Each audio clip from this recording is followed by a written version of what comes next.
Today we're going to talk about a simple test that you can do at home, right there in your living room without anybody watching, that's going to help determine your likelihood of death the next 6 years. Okay, let me explain. Okay, so the study was done a couple years back by a doctor in Brazil. I love the test in its simplicity. Okay, all I did was he followed 2,000 people over 6 years. And the only thing he measured was their ability to go from standing to sitting and sitting to standing. And he asked them to use the least amount of support needed. Okay? And he gave them a score of 5 for down, 5 for up was the high score. Okay? Every time they used something, and we'll talk about scoring, but every time they used a hand or a knee for support, he gave them a -1. Okay? So if I'm sitting down here and I put my hand, okay, that's a -1, so that would be a 4.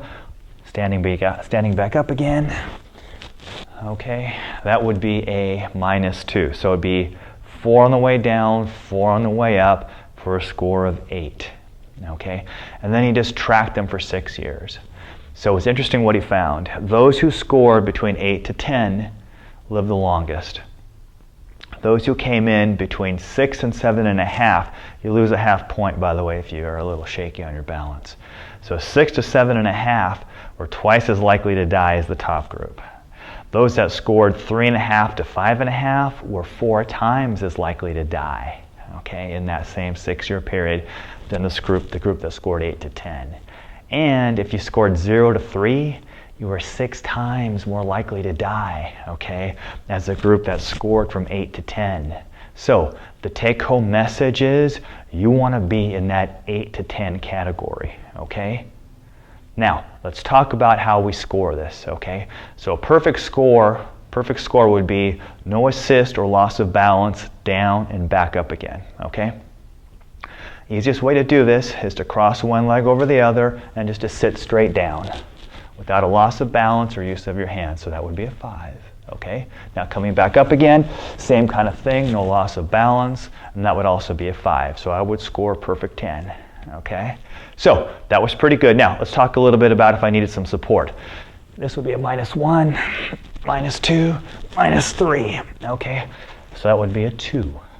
Okay? On the way back up again, if I needed some more help, okay, -1 with the knee, -2 with the hand, -3, lost my balance a little bit, another half point off, so -3.5 out of 5, okay, that would be a 1.5.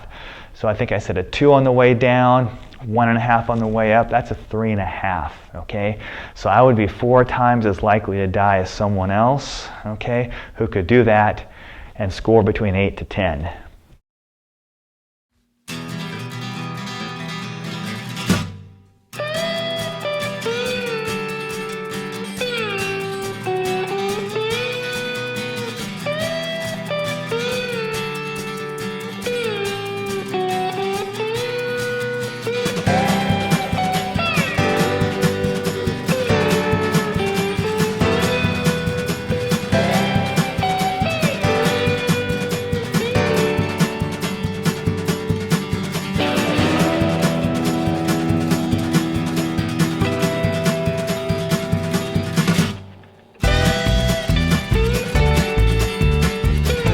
I like this test so much is because in a matter of just a couple minutes we can determine a lot of things, and I'm all about efficiency, okay? Balance, motor control, strength, flexibility, okay? Our goal is, and your goal too, is to score that perfect 10, okay? So I want everyone to do the test, comment down below, let me know what your score is, okay? Obviously if you have a knee injury or hip injury, please don't do it. But for everyone else, no excuses. Give it a try and see how you do. If you're watching this on my Facebook page, make sure you become a fan. If you're watching this on YouTube, please subscribe. Give it a thumbs up if you like the video. And give me some feedback. Let me know how things are going, okay? Thank you.